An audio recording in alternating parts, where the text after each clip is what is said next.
Hello, everyone. Good afternoon. Thank you so much for joining us today. Welcome to our public workshop to discuss proposed changes to the Community Air Protection Incentive Guidelines.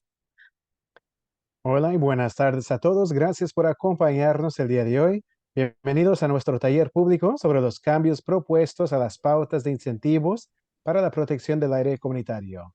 Back to you, Erica. Thank you, Mark. My name is Erica Trinidad, and I use she, her pronouns. I'm joining you from Sacramento, California, the ancestral homelands of the Miwok and the Nisenan, and I am a staff member in CARB's Office of Community Air Protection, or OCAP.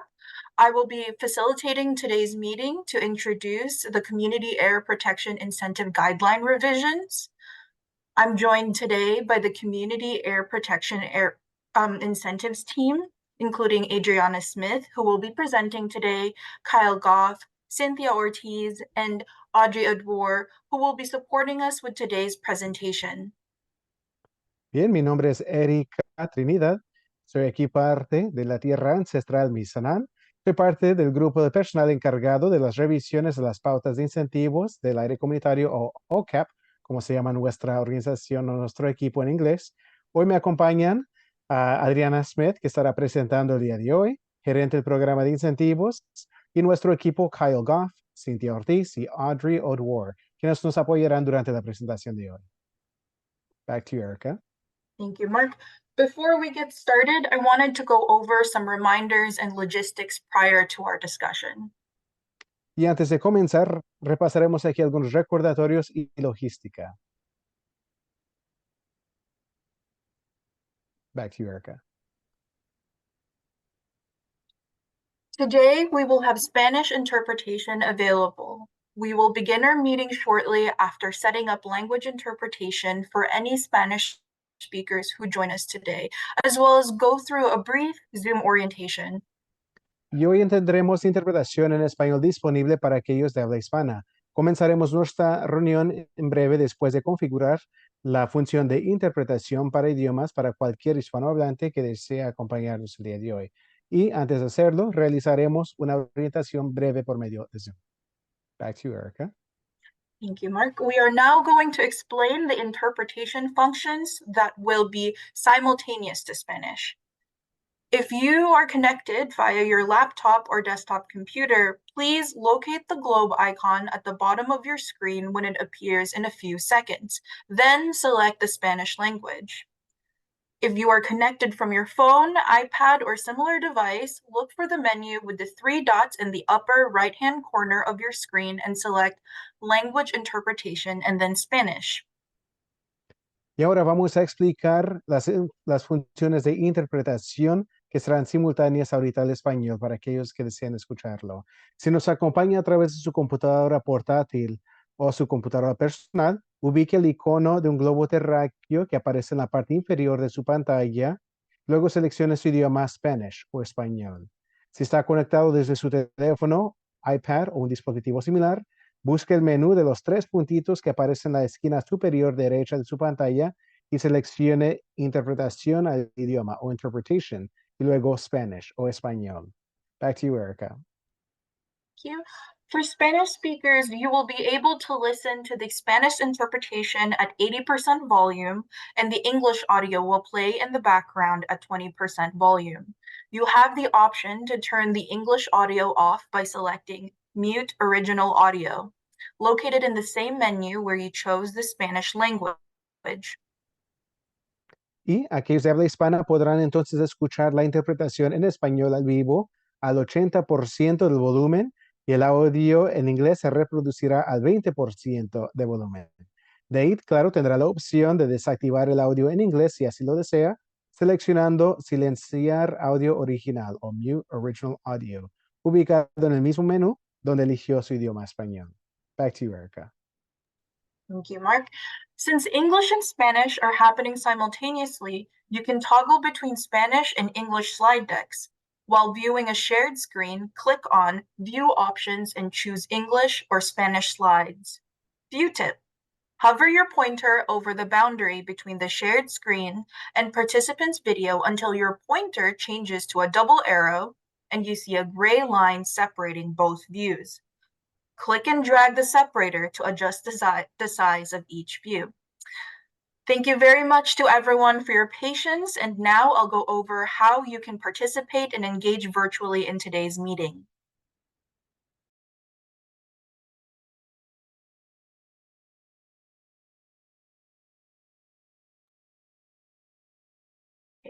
Here are a few quick visuals to help describe how to raise your hand and participate via Zoom.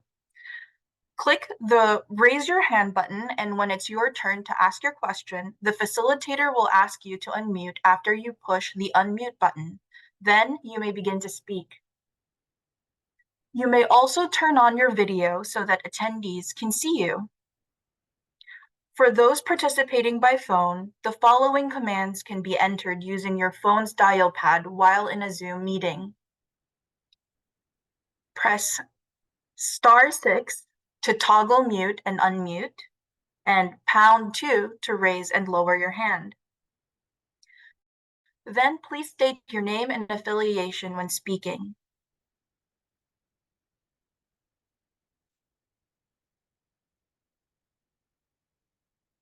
Thank you. If you need tech support during the workshop, please email Diane Sanchez at the email shown above. And for those that are calling in, her email is diane.sanchez@arb.ca.gov. That's DIANNE Usted puede Sanchez, SANCHEZ @arb.ca.gov. Additionally, if you are not able to raise your hand and speak during the open discussion, you may send your questions to Diane as well. My colleague has dropped Diane's email in the chat, so please feel free to use that if you need it. And now let's take a look at today's meeting expectations.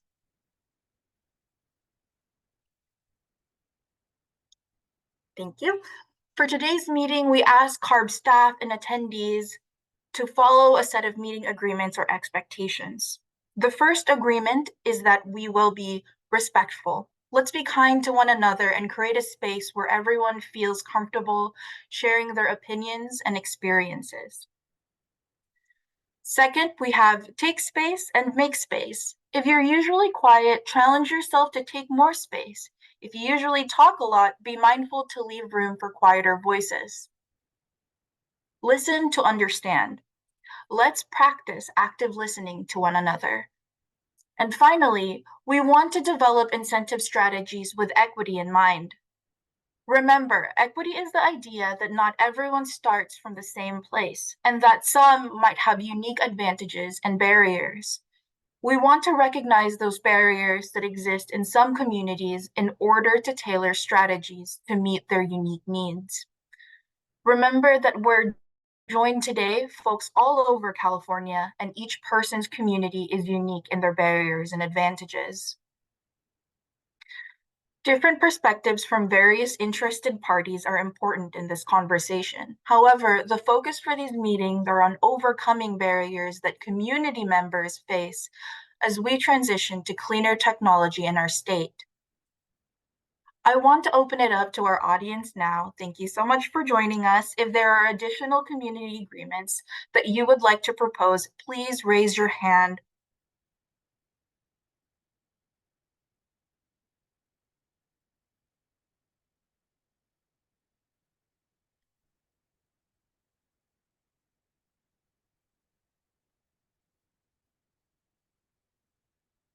If there's anything that folks would like to share regarding the meeting agreements and our community agreements, please feel free to send Diane any messages. Her email is in the chat. And in the meantime, thank you all so much. Now with those agreements in mind, let's continue our meeting, and I will pass it on to Adriana Smith, who will be presenting today's topics.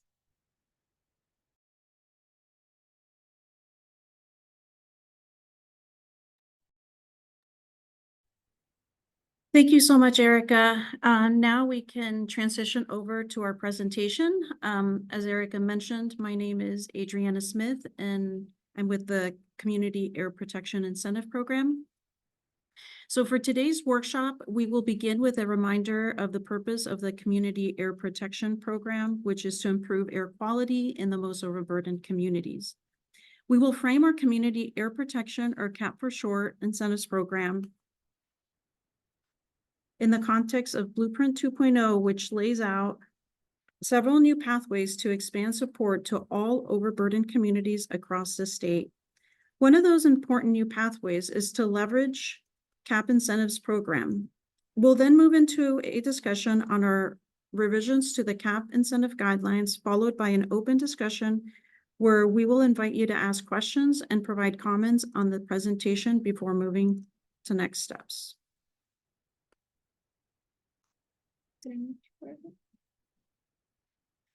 Now, let's dive into an overview of the Community Air Protection Program, the Community Air Protection Incentives Program, and how this incentives program supports communities across California.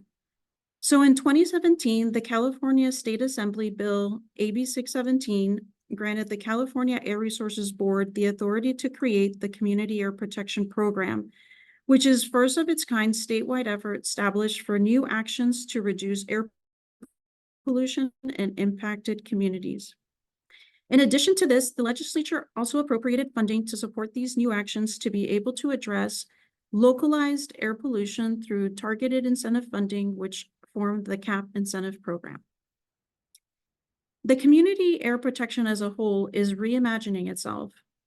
The Blueprint 2.0 was approved at the October CARB board hearing last year, and one of the focuses of the blueprint was to outline pathways to bring more resources to a larger number of communities and specifically expand to communities that have been consistently nominated but not selected. And one of these pathways is to leverage the CAP incentives program.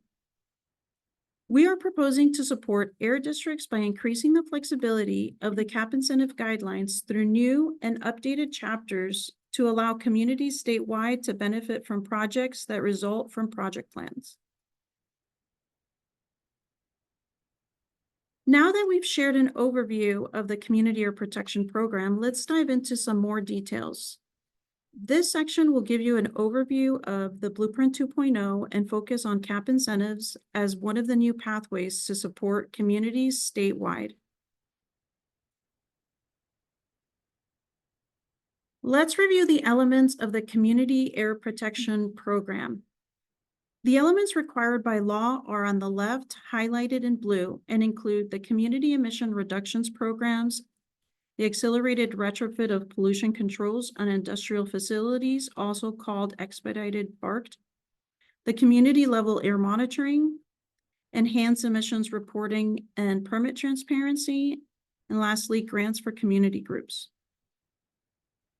On the right, highlighted in green are other program elements that are not explicitly listed in law, but are within CARB's discretion, and these elements include community air grants and alternative pathways to engage in the program, like community-focused enforcement and the guidelines for the use of community air protection incentive funds, which is our topic for today.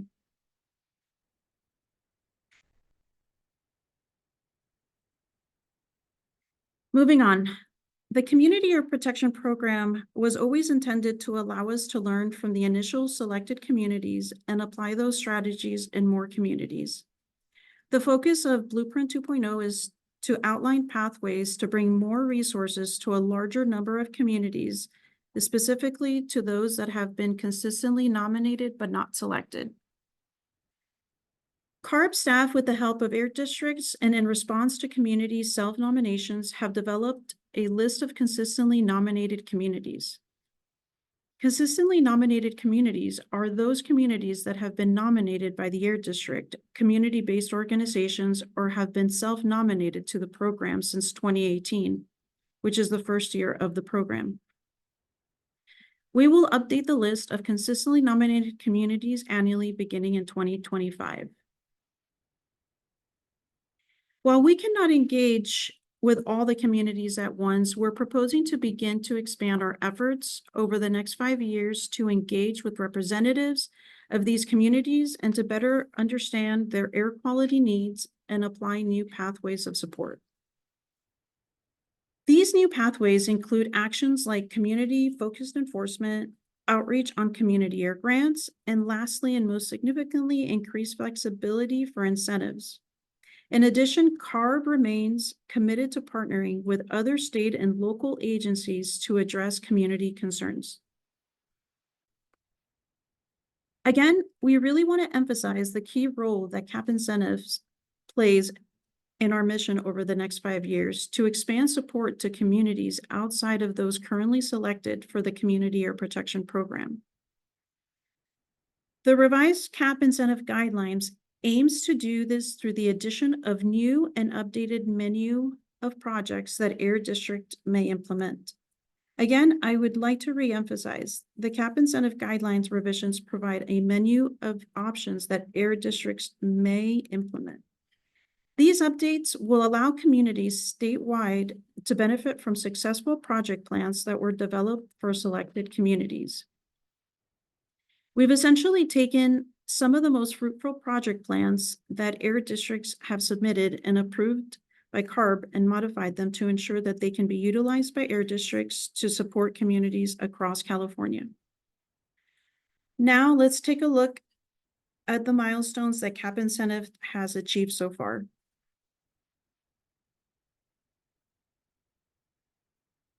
Here are some of the emissions reductions that have resulted from CAP incentives. We know that localized emission reductions has remained among the highest priorities for overburdened communities. Through the use of CAP incentives, the Community Air Protection Program has contributed significant emission reductions, including statewide estimates of 17,100 tons of NOx, 1,390 tons of ROG, and 790 tons of PM since 2018. The green portion of this graphic highlights how over a third of those reductions have taken place in selected communities, yielding over 6,000 tons of NOx and ROG reductions and over 200 tons of PM reductions. With our guideline update, we hope to continue to bring robust emission reductions, exposure reductions, and other co-benefits to priority communities statewide.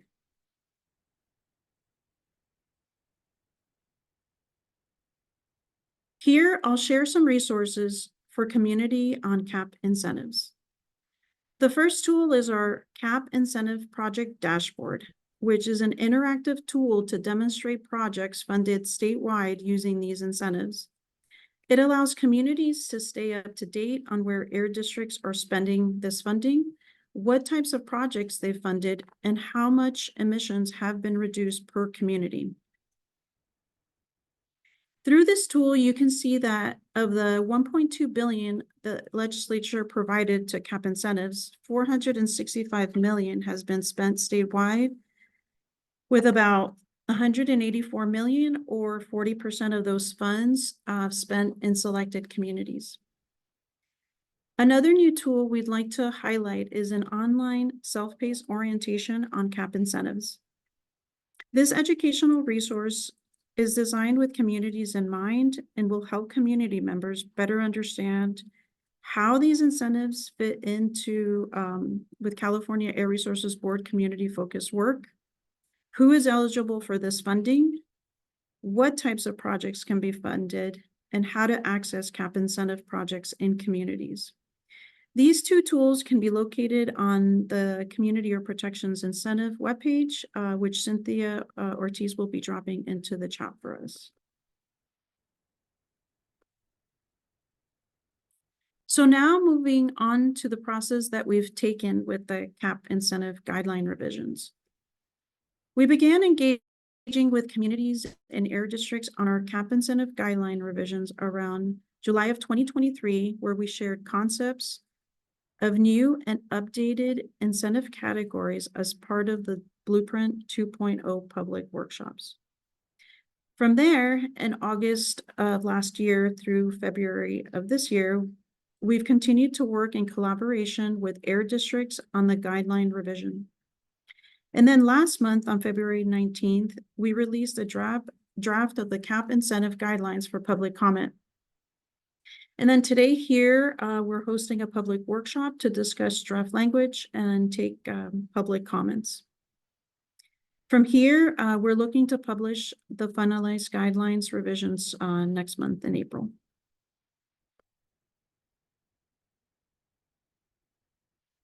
And with that, let's move into the second agenda item, which is on the cap incentive guideline revisions.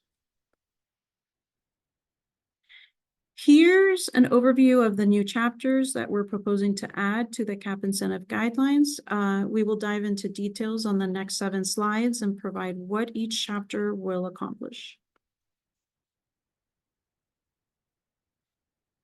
For the local agency partnership projects, this project type primarily aims to increase engagement between a community, its air district, and local and regional agencies by providing funding to these local and regional agencies to be able to participate on projects when an air district lacks the jurisdiction or authority to address priorities or priority concerns that have been identified by community members.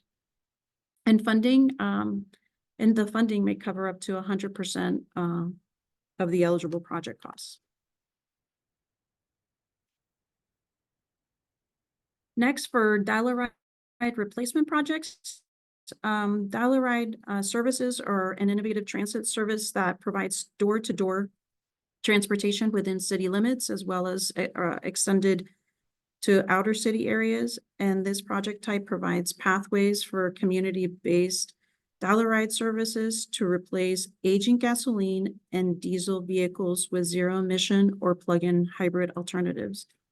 And funding may cover up to 100% for new electric vehicles and up to $40,000 for the plug-in hybrid vehicles. For community greening, this project is designed to promote the use of natural solutions to mitigate air quality impacts through projects like community greening and vegetative barriers. Community greening may include planting trees or vegetative barriers in the community to reduce greenhouse gases and provide several key qualitative benefits like providing shade to sidewalks and streets, which can encourage active transportation by making it more comfortable to walk or bike in those areas. And this in turn can improve the health and well-being of the community. And funding may cover up to 100% of the eligible project costs. For the emergency stationary diesel generator projects, this project type provides incentives to replace aging emergency diesel generators with cleaner technology beyond what's currently required, with an emphasis on zero-emission technology. And funding may cover up to 95% of the eligible project costs for zero-emission and up to 85% of eligible costs for Tier 4 final or Tier 5.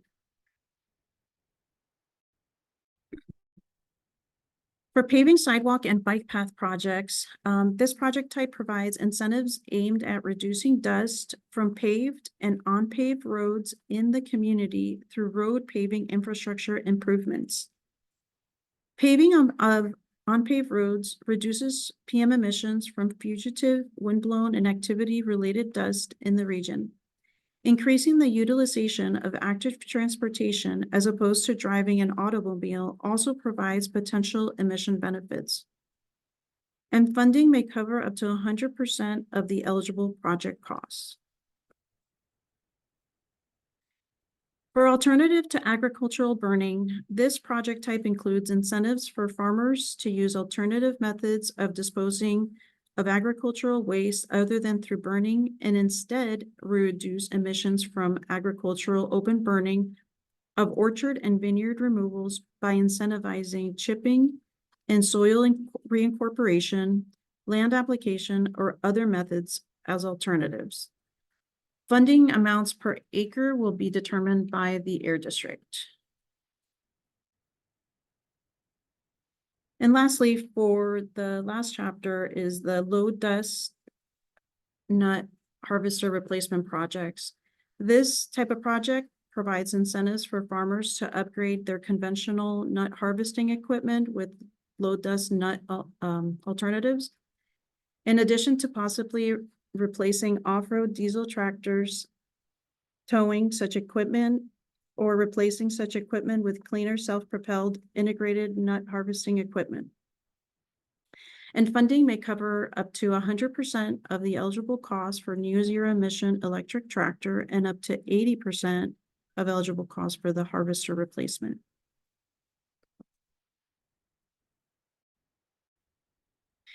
Now let's move on to an interactive activity. Let's take a moment to create a word cloud. We would like to know what new chapter in the revised CAP incentive guidelines you're most excited to see implemented in your community. On the next screen, you'll see a QR code that you may scan with your mobile phones to go to the word cloud. You may also use menti.com, MENTI.com, and type in the code 96927554. The Menti information will be dropped into the chat along with the names to the chapters. Now let's go ahead. Can you stop sharing on yours? Just let them, can you let them know what we got there? We're pulling it up right now. So just give us a minute, please.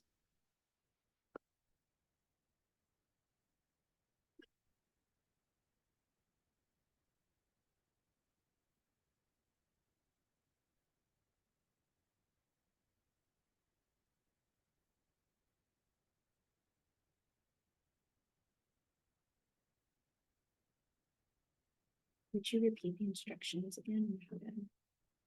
I'll go ahead and repeat the instructions again. So you'll see the QR code that's on the screen here.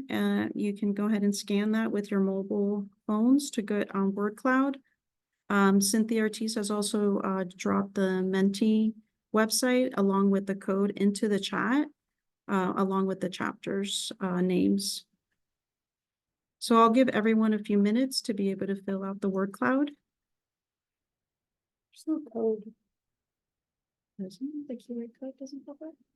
Yeah, but there's no code. It's 96927554. It's up at the screen. Mhm. Do you see it? I'm glad I'm off camera.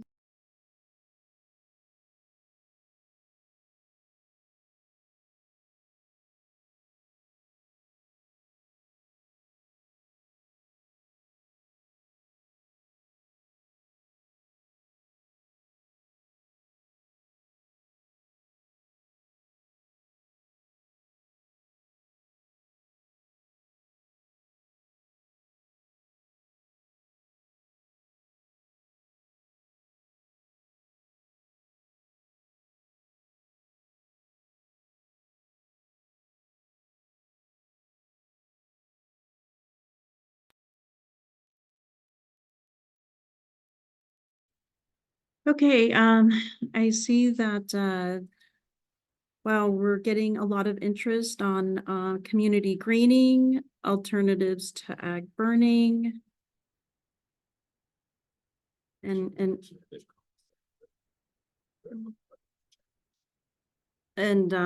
Chrome, but we're talking about the new chapters that we just discussed, that I just discussed.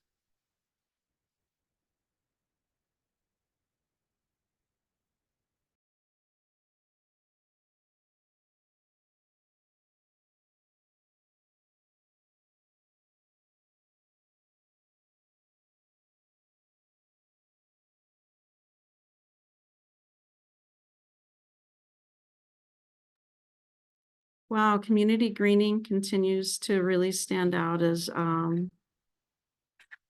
one of the chapters people are really excited about.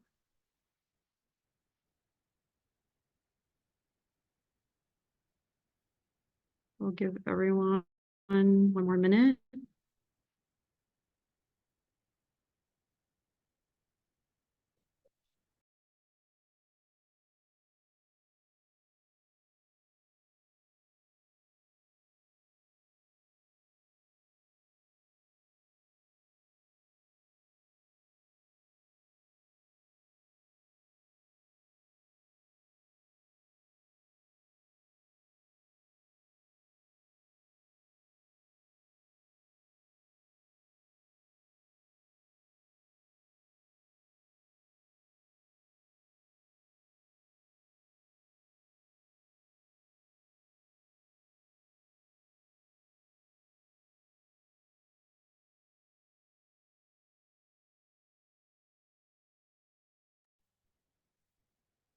Hi, I see that Barry Boyd, you have your hand raised.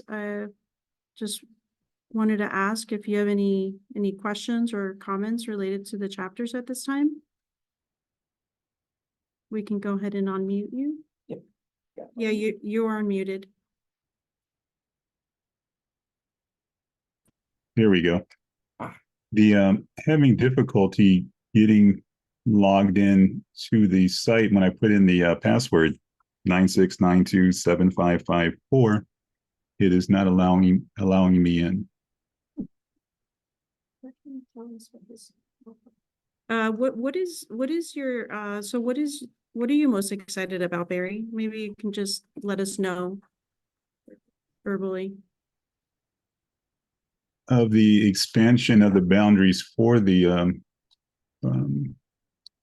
new expanded boundaries to giving a greater voice for a greater number of people that were left out in the first initiation.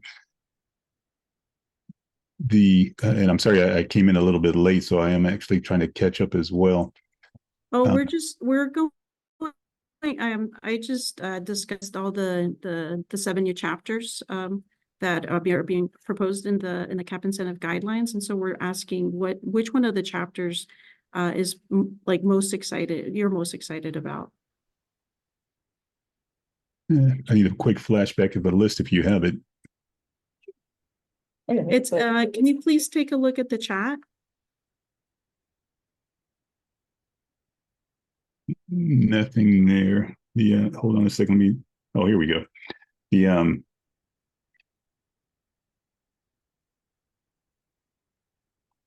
The paving, sidewalk, and bike path projects, because here in Sacramento, it's becoming a bigger issue with low income folks, such as myself, for the cost to smooth out your sidewalk if tree roots have raised it and or whatever. And that cost is somewhere between $10,000 to $30,000 that has been shown. As if the city does it, of course, a homeowner has the opportunity to find their own contractor, which would be much cheaper. But whether it's 1,000 or 10,000, when you're low income and fixed income, one doesn't have the money. So that one is jumping out at me as well. Okay, thank you so much for that. We appreciate your comment. Let's go to share. Regular screen. And move to the next set of meeting. Okay, well, thank you again. Thank you so much, everyone, for participating, for sharing your excitement with us. We'll go ahead and go on to the next slide. Okay, so now let's move on to an overview of the updated and expanded chapters. Essentially, we've made some minor updates to the existing chapters on hexavalent chrome, reducing air pollutions in schools, and the community identified and stationary source projects. I will go into more detail on what's been updated and expanded in the next 3 slides. So for the hexavalent chrome plating facilities, we've updated this chapter to remain consistent with the amendments that were made to the hexavalent chromium airborne toxic control measure, or ATCM for short, that was approved by the board in May of last year. The amended hexavalent chromium ATCM focuses on the phase out of chrome plating facilities that use hexavalent chromium for the less toxic trivalent chromium. In addition, there's $10 million appropriated last year to assist with the phase out of hexavalent to trivalent chromium. And then for this chapter on sensitive receptors, we updated it to expand the scope to include additional sensitive receptors locations beyond just schools, as well as added a new subcategory of incentives for community flag programs, which are localized notification system at public schools and other public gathering places that provide daily updates on local air quality status. So given this expansion of the scope to this chapter, staff changed its name to sensitive receptors from reducing air pollutions in schools. And then for the funding, this chapter allows up to $25,000 that may be able to be cover $25 and also may cover 100% of eligible costs for air filtration systems and air filters. And then funding may cover up to 100% of eligible costs. Excuse me.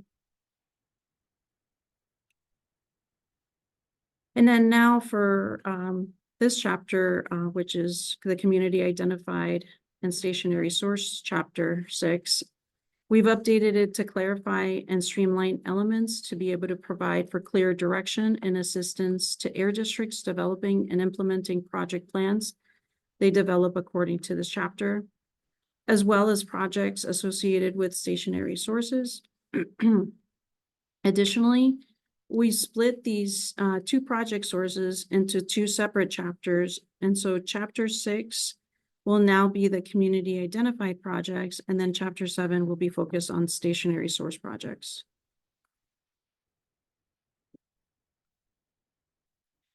Okay, so now we'll go ahead and invite you to ask questions and provide comments. We'll have about an hour, so we look forward to hearing from many of you on the call.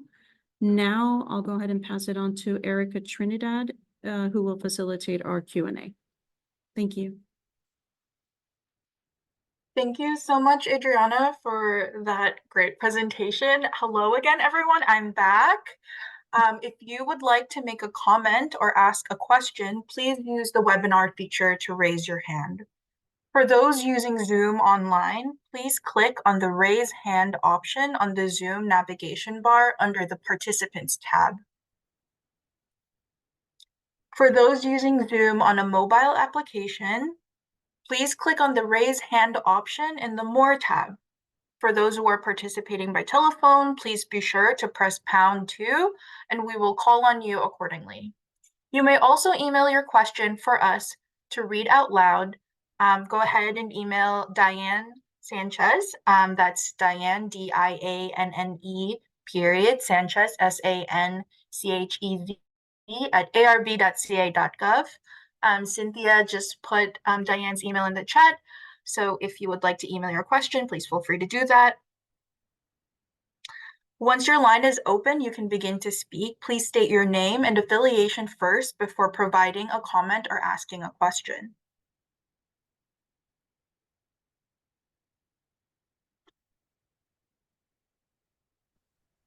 Christopher, I see that your hand is raised.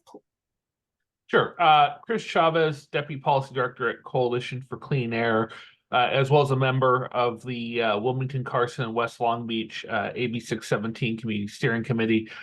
Just a quick comment. I know that we're still early on in the process of updating the incentive program guidelines.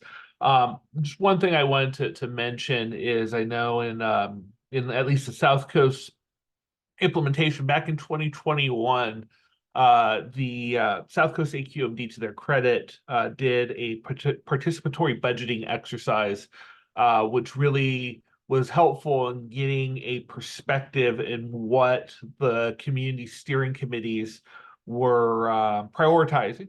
And they each, they selected many similar priorities, but at the same time, reflected local needs and concerns. And I think, generally speaking, the exercise was pretty well received. So I would just certainly encourage any sort of efforts to do something similar again at the district level where appropriate, just to get that sort of direct community input in the incentive program process. Again, I think it was a very, very constructive process, very, pretty well received, and would love to see something like that again in the future. Thank you. You can share their success. Thank you so much for your comment, Chris. I see that Natasha, you have. Oh, did you want to respond? Eric, I just wanted to say to Christopher that we supported, and districts are definitely talking to each other. So yeah. Thank you for your comment.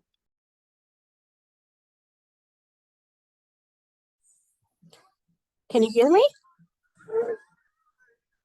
Hello? Yes, Natasha, we can hear you. Okay.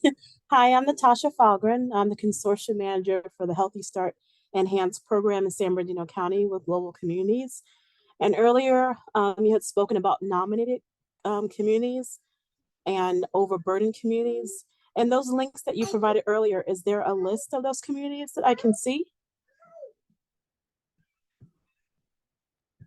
Yes, we do have a list of those communities, and we'll go ahead and look for that and share it with you in the chat. Okay, I appreciate that. Thank you. You're welcome. Oh, also, can I ask, because I'm new to the process, so I'm not sure how all this works. Who nominates these communities again, and how does that work?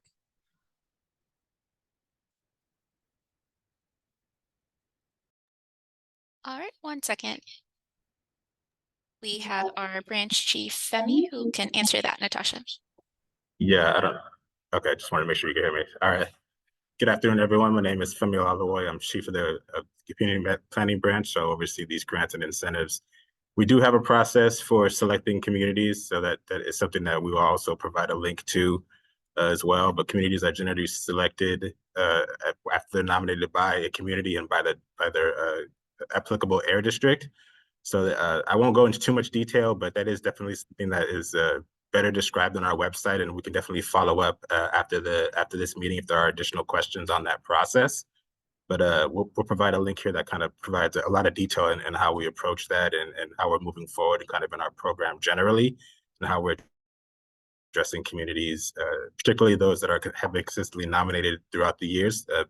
As Adriana mentioned earlier in our presentation here, we're looking at incentives as a pathway for providing additional support for communities that are beyond those that have been selected in previous years. So really looking forward to this as a way to provide that type of support for communities as well. So again, we'll provide a link. I think that it may already be in there, but if not, we'll provide a link soon that details that process, but also looking at incentives as a way to also provide support to communities beyond that list as well. So hopefully that helps, but yeah, let us know if there's any other questions on that in that regard. Thank you so much, Femi. I appreciate that, and I appreciate you guys expanding that as well. So thank you.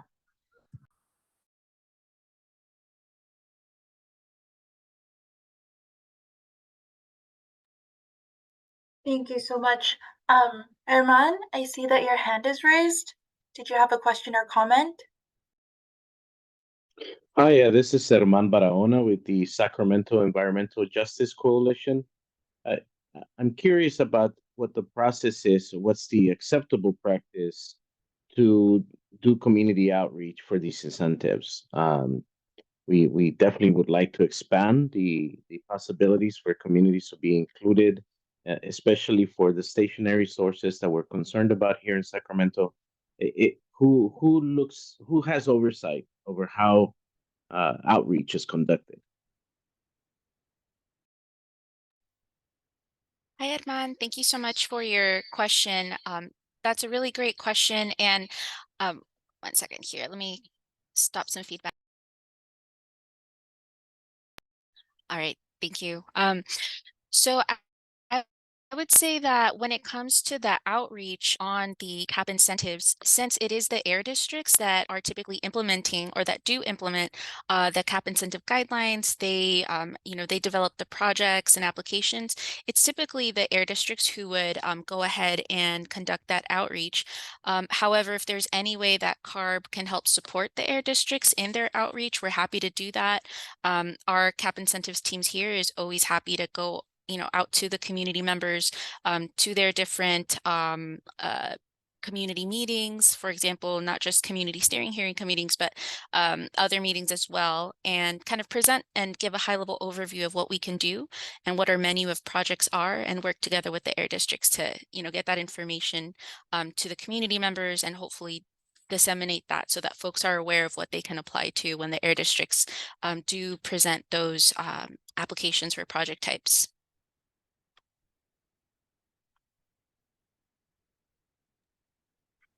Okay, thank you. We're going to be participating as much as we can. I think that the need here is it's very high, just like it is in many parts of the state, especially among people who speak other languages other than English. And that's really a key part for most of our environmental justice zones. Yeah, absolutely. And, we can make sure on our end that CARB is presenting information in both English and Spanish as well to help with that, or any language that is needed. Great, thank you. Absolutely.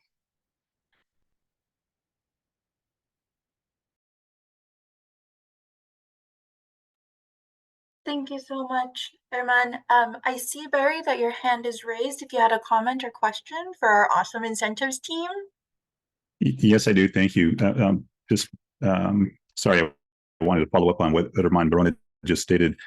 I am the representative for Sacramento Environmental Justice Coalition on the South Sacramento Lauren Steering Committee. And in your answer of who has the oversight, which you stated is the local AQMD, to that, so the local steering committee is only advisory to suggesting where that new boundary should go or would like to see go. And if I understood you right, what you're saying is AQMD makes the final decision of where they want that boundary to be instead of the local steering committee? So I think maybe we might be talking about two different things. So to clarify, and in 1 second, let me fix the mic here. Okay. So to clarify, when it comes to CAP incentives, I think the question was who has oversight over the outreach in particular. But taking a step back on where CAP incentives can be implemented by the Air District, it is not restricted to the community boundary. CAP incentive funding can go anywhere in the state. It can go anywhere in SAC Metro's district. So regardless of whether you are a selected community for AB 617, or if you're a consistently nominated community, or just, a community in need of these incentives, they can apply those incentives, or they can have projects in those areas.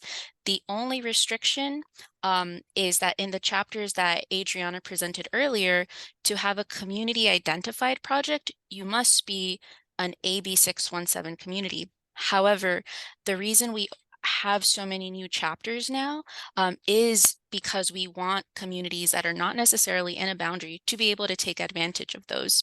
So I hope that helps clarify that regardless of the boundary, the different areas across Sacramento can take advantage of those CAP incentives. Thank you for that. And I did cross something or misheard, but you did clarify, and I appreciate that. To your statement, who is there an oversight, not who, but is there an oversight of AQMD to make sure those incentive dollars are going to the most adverse and affected communities instead of, let's say, the more affluent areas whose pollution numbers are much lower than those of the greater affected? So in a nutshell, is there a mechanism to make sure those incentive dollars are only being applied to the greatest affected communities under that AQMD? Yes, that's a great question. Thank you for posing that, Barry. Femi Alawoy, I'm chief of the community planning branch here. Yes, there is a mechanism. Every district that uses CAP incentives does have to report how they use that funding. So there is oversight over incentives, and in fact, all of our incentives and grants programs, districts report how they use that funding. And also, I would mention that statewide districts do apply that funding such that it is used at least a 70%, 80% split of disadvantaged communities and low-income communities across the state.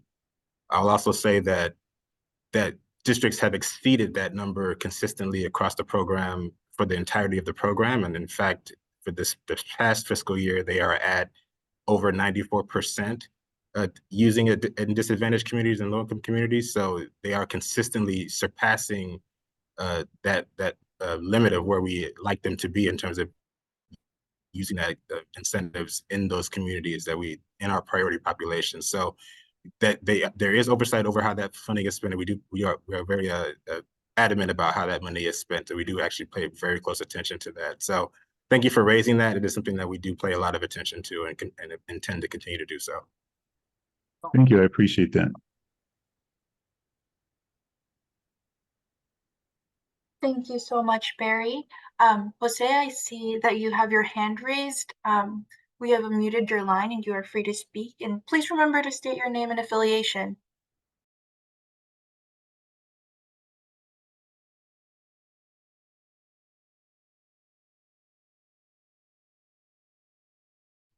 Hello.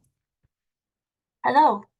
Hey, I'm Victor with I'm a representative for West Coast Metal.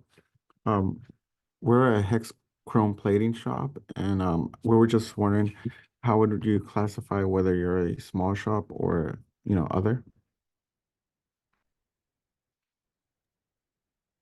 All right, I think this one can go to Hillary. Hey, Jose. Just checking that everyone can hear me. Thank you for the question. So in the cap incentive guidelines, the chapter 4 of the cap incentive guidelines, we have a small shop, small business is defined as a facility that is independently owned and operated with average annual gross receipts of $3 million or less, averaged over the previous 3 years. Okay. Thank you. Thank you. You're welcome.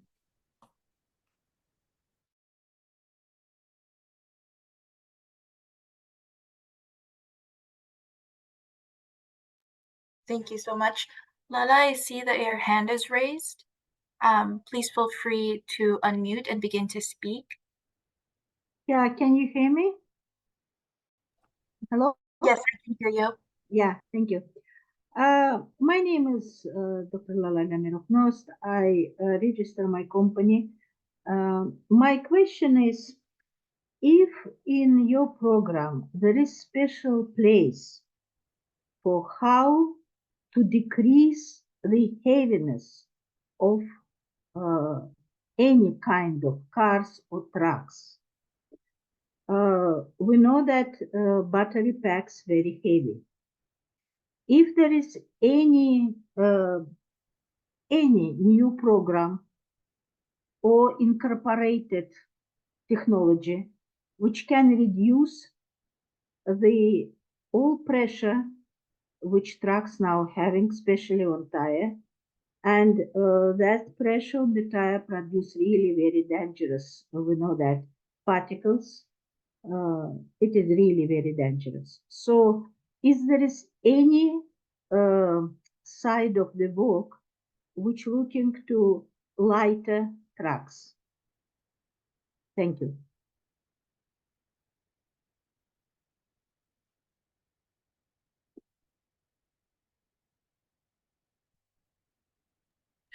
Yeah, hi Layla. This is Kyle Goff. I'd like to ask, could you clarify your question a little bit more? It sounded like Okay. your question pertains to like Okay. the heavy battery packs on heavier Of duty course, equipment. of course. But were you talking about like light duty The passenger issue cars or is, something like that as well? Okay, thank you for your question. If you ever hear about piezo technology, it is new light crystals. Let's see, Layla, are you still with us? It looks like you have the ability to talk Okay. still. I am asking. My question is. Oh, there we go. You hear me now? Yeah. Okay. So you want me to clarify my question somehow, or what is your question? I suppose if you could just restate the question. Okay. We know that heaviness of any kind of cars, especially trucks, influence on much dangerous pollutant like PM 2.5, PM 1.5, and much heavy pollutions. We know about that, yeah? We all know about that. So it is not only GHG emissions it is very heavy pollutant. And they coming from big pressure to tires. From where? From heavy packs of batteries to produce the same density of energy as gasoline cars did. We understand that. So we have now to think about how to decrease that heavy pressure to the tires, especially for heavy trucks, they're heavy anyway. How we can do that to decrease that pressure to tires, to decrease these dangerous PM pollutants. I have some, of course, I answered to that question myself, and I wrote that in my website. But maybe you have some view for that, or you know how to do that. That's a really good question. I think it's kind of a difficult one for us incentives folks to answer. I understand Broadly that, speaking, and I can say for sure that getting the weight down of the battery systems needed by heavy duty or even light duty battery electric equipment has long been a big focus of manufacturers that are dipping their toes into or exploring zero emission technologies. Do you mind sharing your contact info with one of us yeah, of CARB course, folks of here, course, and then we of can course. get back to you with a more in-depth conversation? Maybe Yeah, pull it in will be very some of useful. our technology specialists in CARB Yeah, to kind of help with it that. will be very useful to talk with somebody, because I submitted a program for new project. I already submitted that, and I don't want to now say about everything, but my website for everybody. So if you know my website, or you don't know, I don't know, you interested in my website? Hello? Diane Sanchez dropped her email address in the chat. Would you be able to email us a link to it?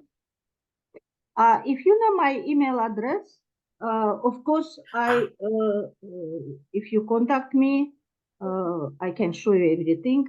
But you can also look to my website, and very short, there is well-known piezo crystals discovered 1882 by brothers Curie, and that crystals were widely used in First World War, Second World War. Now they are in very high level of manufacturing. We have now light piezo crystals, light, like benders. And when we're doing it as array and embedded it into the tires, the piezo crystals has unique properties, produce clean electricity without any chemistry's involvement, just under the pressure. Okay. So when Layla, we're gonna look into it, and we'll be in touch. We'll get back to you about it. That sounds good, though. Of course.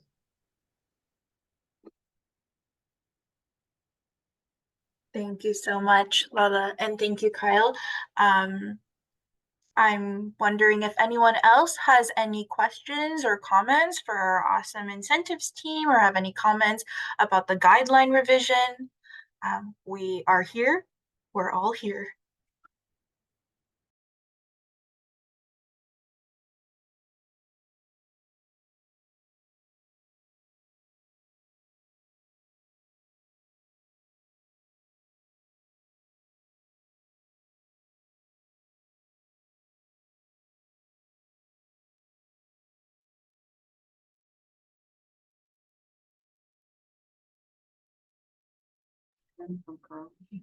Yes, Jim Meyer had his hand up, so I gave you the ability to speak. Yeah, thank you. This is Jim Meyer from Aviation Repair Solutions. I'm going to go ahead and submit an email to Diane for your consideration, and thank you for allowing me the opportunity to comment. Thank Yeah, you so sounds much, good, Jim. Jim. Thank you so much.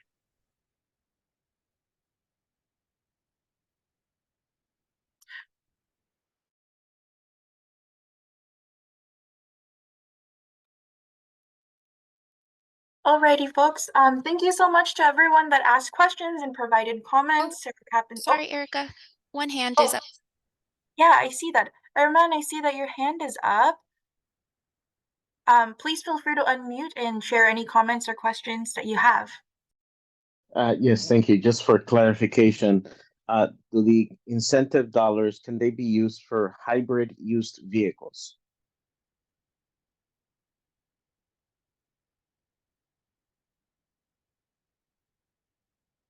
Did you hear that?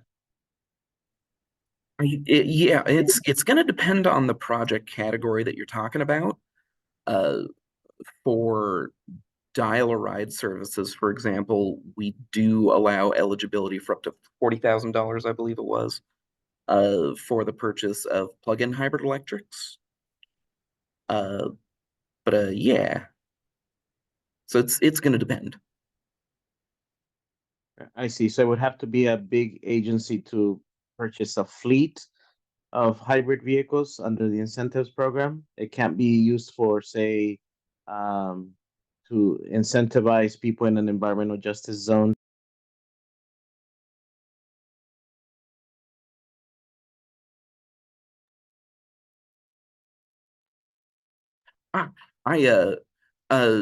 Actually, let me re-unmute you really quick. Are you talking about like light duty vehicles specifically? Hold on, where did you go on the list here? Let's see.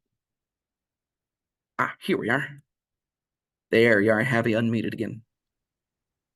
Okay, so maybe I'm confused that this incentive dollars, so we often hear the local AQMD. Herman, are you with us? Yes, I'm here. Can you hear me? Hello? I can hear you, Hello? Erman.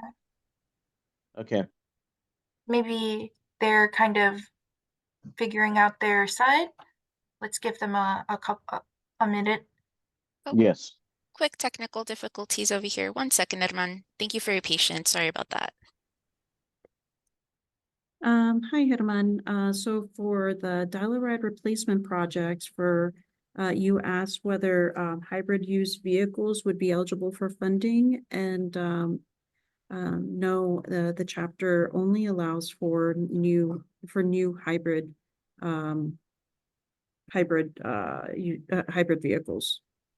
Got it. Not Okay, used or new. refurbished. Got it. Okay, that's what I wanted to know. Thank you. I appreciate the clarification, Adriana. Herman, if you want to provide any kind of follow-up clarification or anything like that, just go ahead and raise your hand again. I'll unmute you at that point. For now, I'll put you back on mute. And now we have Barry Boyd again. I've got you unmuted. Thank you. Actually, I would like just a little bit more clarification. I heard what was stated, but just so before I make my comment, could the statement be restated in regards to incentive dollars funding hybrid vehicles?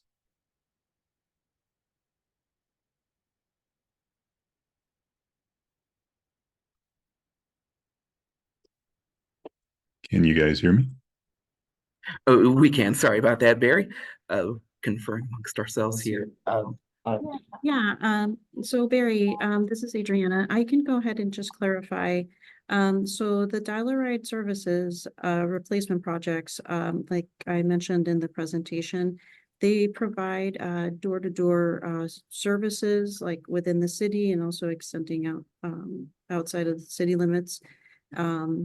And then these types of projects are for public agencies or other public entities that have dial-a-ride services already. And so the funding that's provided for the plug-in hybrids, they're for new dial-a-ride replacements. So the replacement has to be a new vehicle. And what could be provided would be up to $40,000 for that. Does that 40,000 per vehicle. per vehicle? Yes. Does that answer your question? Yes. Here's a question because I don't know. In that dial-a-ride, we're speaking more of the paratransit size vehicle. Yes. Not a full-size 40 passenger bus, correct? I mean, that would have to be something that the determination on the dial-a-ride vehicle would be a determination based on the community needs. And so that's something that that's something that would need to be discussed with the Gotcha. Just one more question to that. So that's the dial-a-ride, and those incentive funds don't expand outwardly to, say, a school district replacement of gas burning, vehicles with electric vehicles. It would only be the scaled down dial-a-ride type of program, correct?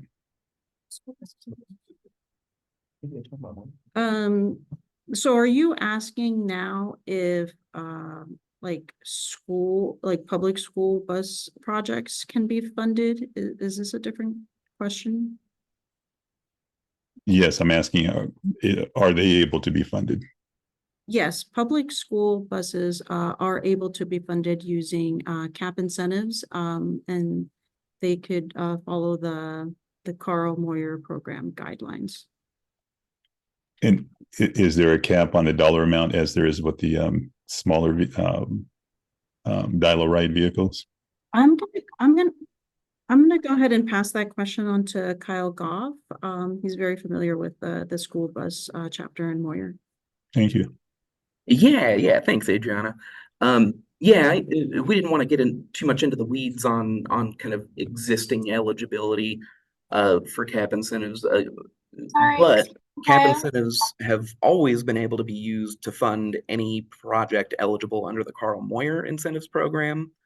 Carl Moyer program, I don't want to get too into the weeds on this, like I said, but it can fund a wide variety of different on-road, off-road, marine, locomotive, diesel equipment.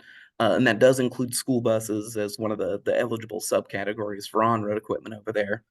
The program is essentially based around providing cost-effective emission reductions. So grant amounts can be limited by the cost effectiveness of the emissions those projects reduce.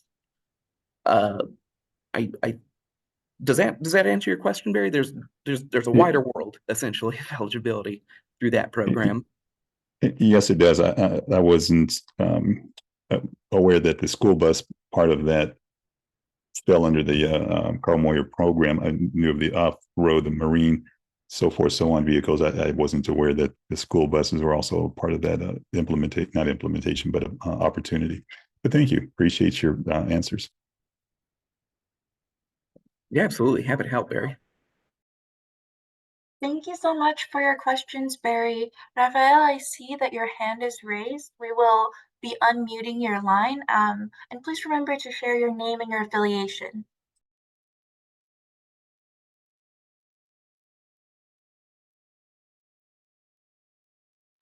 Rafael, you're unmuted, but I'm not able to hear you.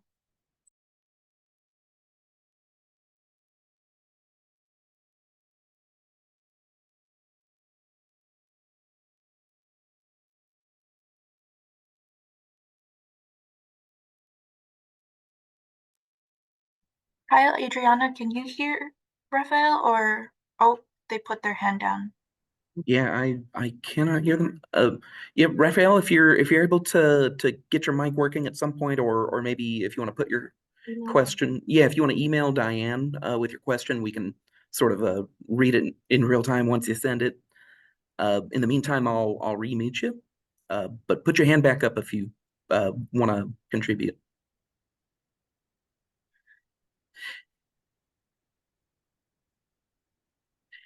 And next we have is that Aiden or Adan Garcia? I've unmuted you. Yeah, no worries. Hi everyone. It's Adan Garcia. I'm the Air Quality Program Manager at PSRLA. I just have a couple of questions. My first question is, can a project that is not necessarily on an AB 617's community SERP, can a project that's not on the SERP, can that be selected for CAP incentive funds? Yeah, I can answer that one absolutely. The short answer is yes, absolutely. Uh, it, yeah, uh, we can go into detail if you'd like, but yeah, did you want to have a sort of follow up to that? No, I was just curious about whether if, if an AB 617 community can select projects that are not on their community emissions reduction plan, but still meet to reduce emissions. Yes.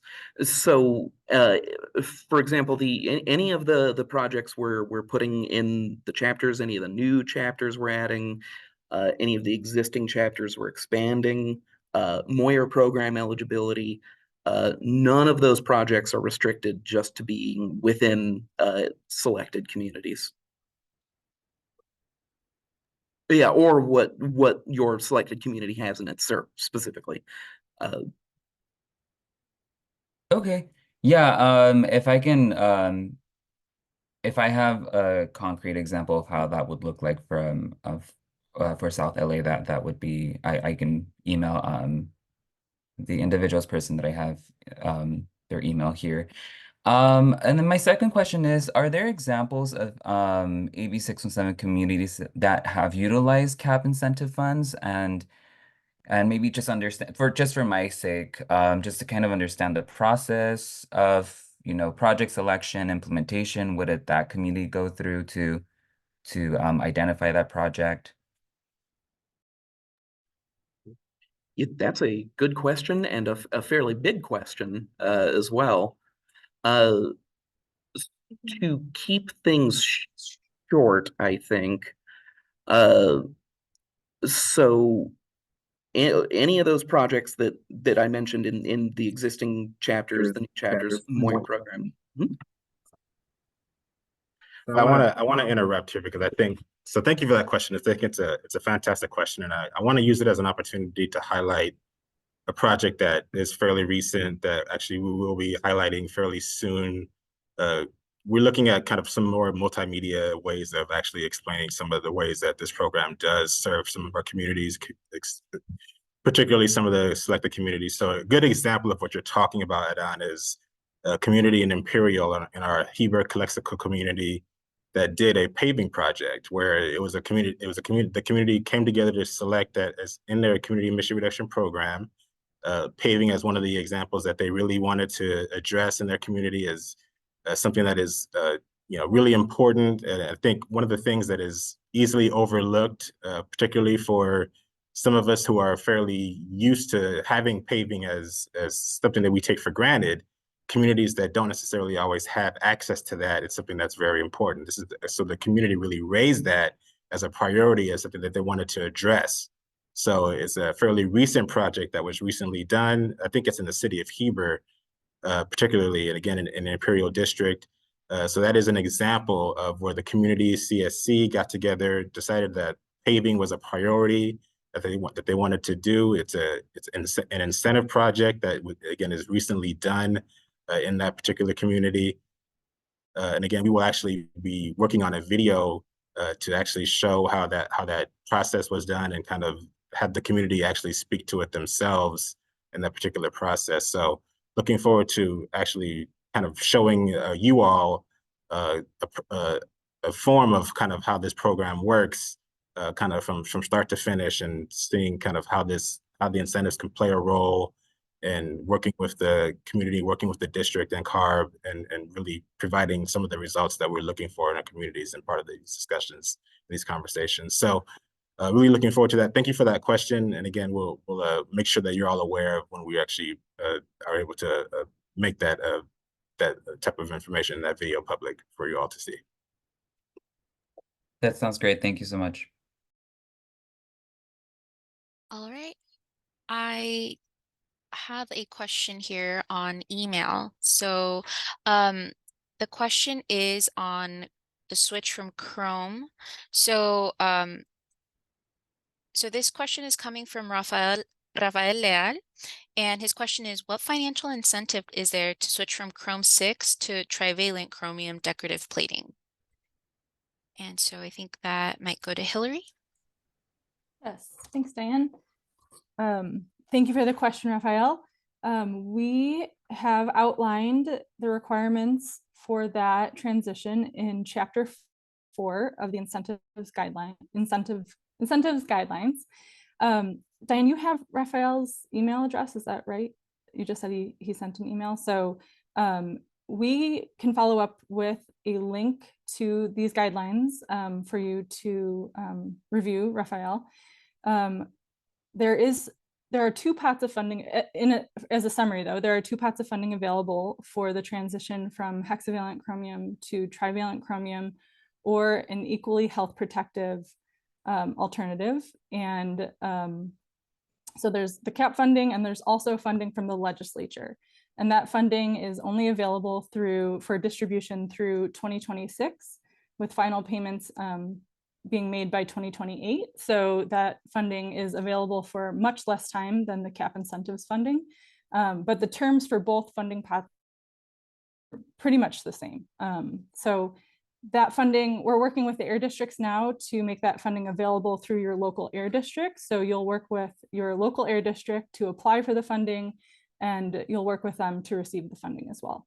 But we'll follow up with all that information in an email, so you can communicate with us too about any further questions.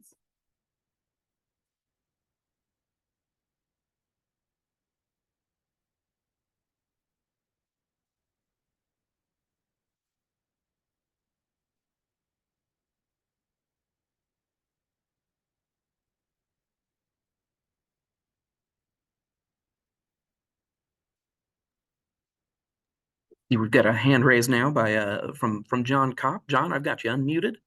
Hi, my name is John Kopp, and I work for the San Joaquin Valley APCD. And I'm particularly interested in this description of funding available for the hex chrome platers to convert.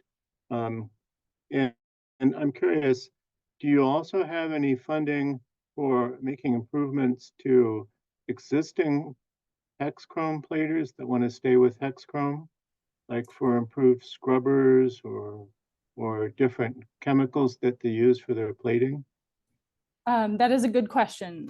Because the most recent chrome plating ATCM was accepted in January, the funding incentives that we have are for transitioning from hexavalent chromium to trivalent chromium, or an equally health protective alternative. So no, none of the funding will go to improving hexavalent chromium operations.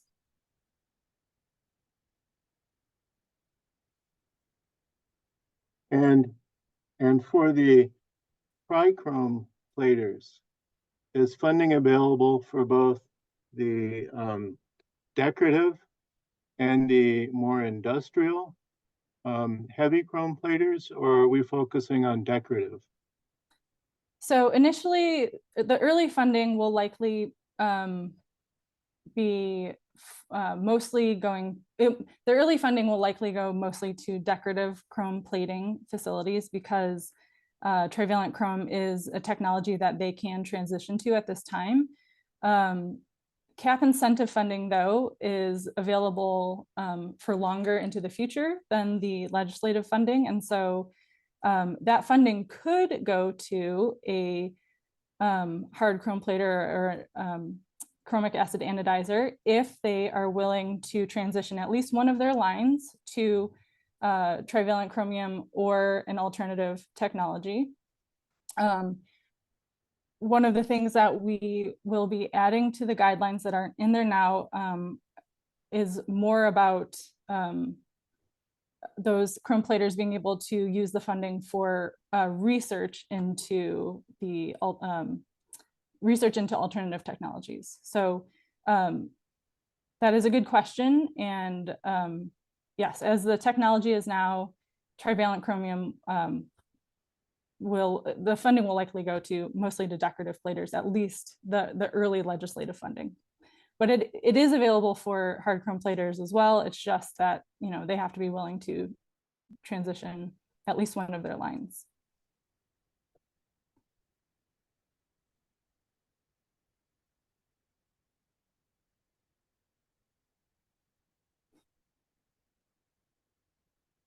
Thank you so much for responding to that question, Hillary. I see that Jim Mayer has his hand raised. Please feel free, Jim, to unmute, speak, and please share your name and your affiliation. So it's Jim Meyer again from Aviation Repair Solutions.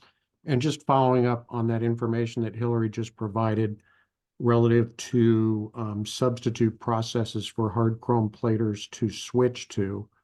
Can that include non-plating processes, for example, thermal spray, flame spray, plasma spray type technologies, even though those technologies may have some hex chrome emissions?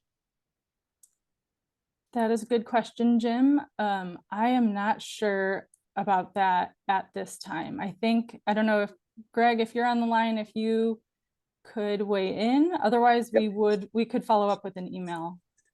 Can you guys see me okay? Okay. You're kind of. Can you hear or see me okay? Yes. Let's see. Okay. Hi, Jim. You can hear or see me. Actually, but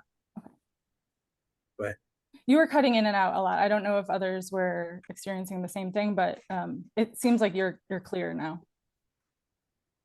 Okay. If I just went on, I'm not clear. I apologize. Hi, Jim. That's a very. Yeah, Am I Greg, weighing? Am I flicking out? You're flicking out. Okay. Okay. Hillary's answer is correct. How's that? Jim, we'll follow up with an email. Thanks. I can answer to Jim if you. I can answer to Jim. This is Maria. Okay, Maria. Jim, the funding is available only from chrome platers. So for chrome plating to move away from hex chrome. If you don't do that, you are not qualified. I hope this answered Jim's question.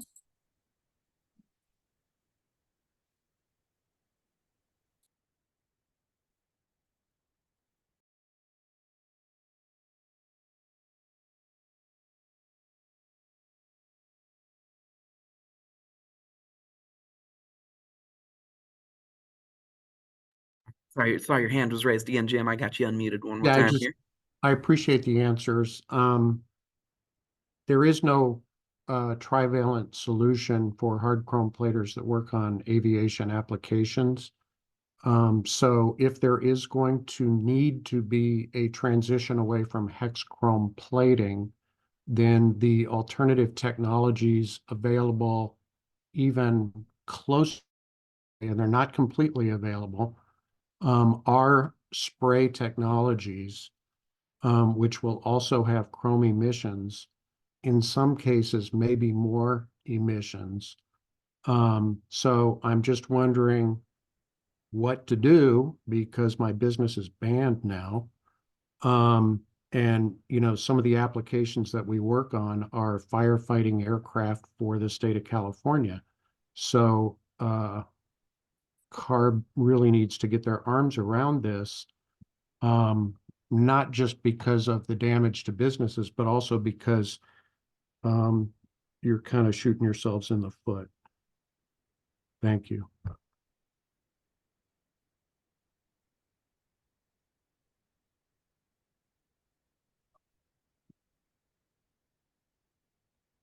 Appreciate your comment, Jim. Thank you very much. Yeah. Okay. There we go. I saw someone's hand go up and down a couple of times. If you want to raise your hand again because you have a comment, definitely feel free to do so, and I'll get you.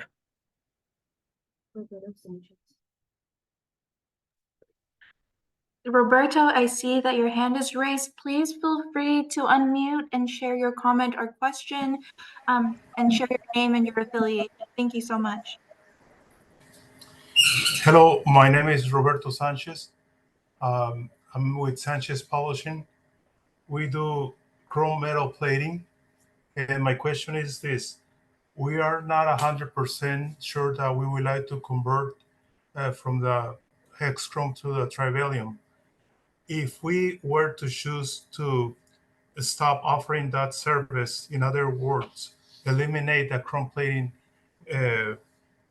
service line, are we still gonna be considered like an alternative to stop doing that and get the funds?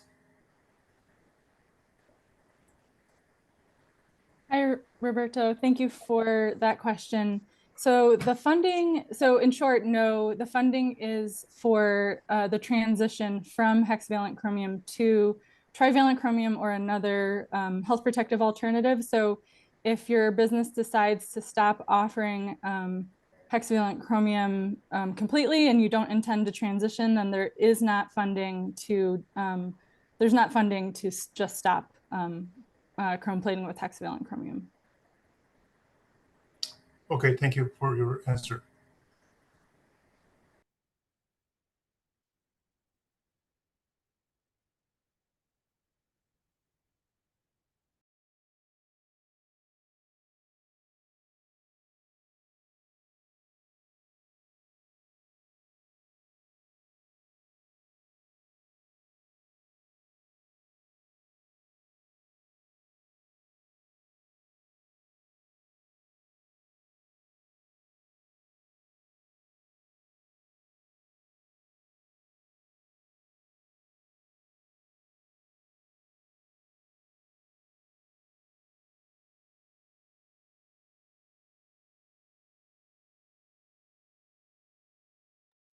Okay, folks, thank you so much for all of the comments and questions that everyone had.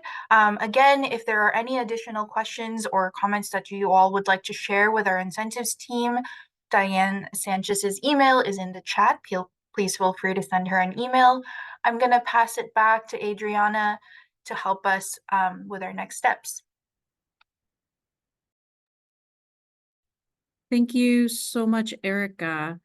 Again, thank you all for your great questions and for your feedback. Our meeting is coming to a close, so we'll go ahead and end our Q&A now and wrap it up with next steps.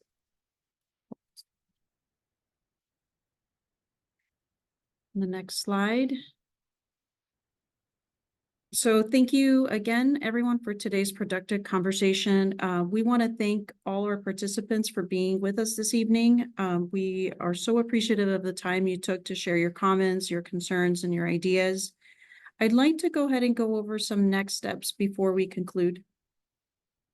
We will be publishing the CAP incentive guidelines in the next month. And we'll continue to update Chapter 3, which is our administrative chapter, the appendices A and B, and the quantification methodologies in the upcoming months. We encourage you to reach out and stay connected so that we can continue to engage with each other. Again, please let us know if you want to talk more about CAP incentives. We'd be more than happy to be present at the table.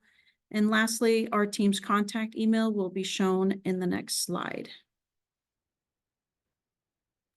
Here is our contact information. Please feel free to reach out with any questions on CAP incentives. Thank you again for spending time with us this evening, and have a wonderful evening, everyone.